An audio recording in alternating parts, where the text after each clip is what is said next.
What's up, everybody? Welcome to this week's Real Estate Investing Deal Breakdown. I'm Greg Helbeck, and today I'm going to talk about a property we actually just closed about 45 minutes ago on 3 King Street I think it's in Eldred, Pennsylvania. I've never heard of the town before, so I'm going to tell you all about how we found the deal and how we turned it into a profit. So before we get started, if you're not familiar with me, my name is Greg Helbeck. I've been a real estate investor now for over 6 years. I've done well over 170 deals, and I've been doing this, every day for 6 years straight. So the point of this channel here, YouTube, Instagram, podcast, is to just share with everyone, lessons I've learned so you can learn them and apply them in your business, whether you're new or whether you're advanced. So 3 King Street in Eldred, Pennsylvania. So the way we actually got this lead was through Google Ads. And I kind of got the lead by accident because I was on my Google account and I made a change. I screwed up the location targeting somewhere. And we ended up getting leads kind of in the middle of nowhere for a couple weeks. And I remember this lead came in and the seller spoke to Brett on my team who buys the houses. And he said that she was motivated. She wanted to sell. She did not want to deal with a real estate agent for whatever reason. And she was moving to Vegas and she was getting out of this property. So this was actually a mobile home on a lot. So normally mobile homes I don't touch because they can be problematic. But this lady was motivated. We pretty much told her we were going to be buying this house and making a profit, and she was going to get less from us versus if she listed it. And she didn't care. She wanted to sell this thing for convenience sake or whatever. And when I looked at the deal, I was like, all right, the only way we can probably make this work is if the seller allows us to pretty much novate the property, which means that, we agree to give the seller a certain number. We're transparent with them on what we're doing with the property, AKA selling it before we buy it. And she, was explained this and she knew what she was getting into and she agreed to it. So I think we got the property. Oh man, I think it was for 75 grand or something like that, which is crazy cheap, even though it's in the middle of nowhere, Pennsylvania, right on the New York border. And we offered her 75,000. We told her that that's the number she's going to walk away with. And we told her that we're going to make a profit. And we were super transparent on how we were going to do that. So she knew exactly what she was getting into. I see a lot of people, they lie to the seller and they tell them that, they're going to give them a great offer and they're going to buy it or whatever. And they lie to the seller and it's terrible. So we told the seller, we're going to offer her a number, but we're going to actually take the property before we actually close on it. And we're going to advertise it for sale for a higher price and make the difference. And we told her that. She knew exactly what she was getting into. She was cool with that. She liked how we were transparent with her.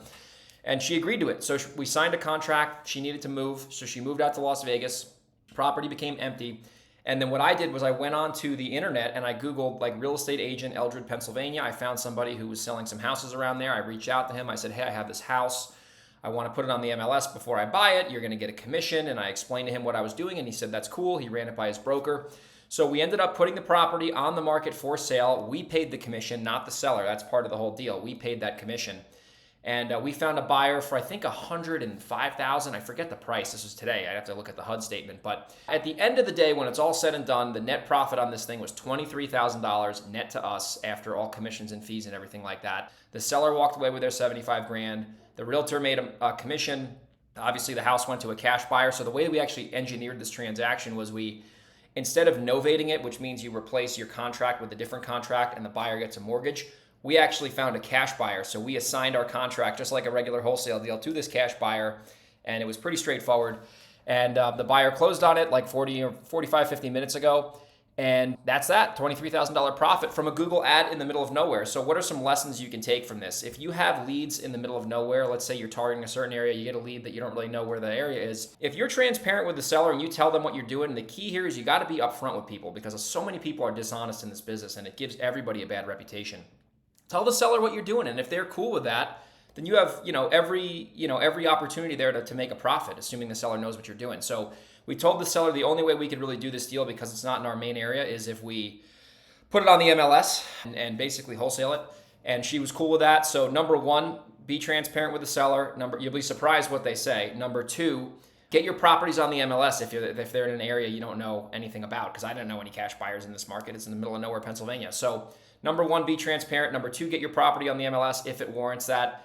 And number three, don't shy away from some of these remote leads because this thing was $23,000 that's coming into our account today or tomorrow morning when the wire cutoff's at 3 Eastern. So it'll come tomorrow. But that's $23,000 of found money from a Google ad campaign, right? So if I were to say, oh, we don't buy mobile homes, forget about it, Brett, we would have literally taken $23,000 and lit it on fire and had someone else make that money. So Don't throw away leads if the seller's motivated and it's in an area where you might have a chance to make a deal happen. So hopefully you got value from this. If you're in New York, Reno, San Diego, or Delaware, and you want to partner with me on a deal like this, send me an email, greg@velocityhousebuyers.com. That's greg@velocityhousebuyers.com. Whether you want to wholesale me a deal or whether you want to wholesale something together, I'm here to do JV deals and help other investors. So hopefully you got value from this, and I will see everybody on the next video. Take care.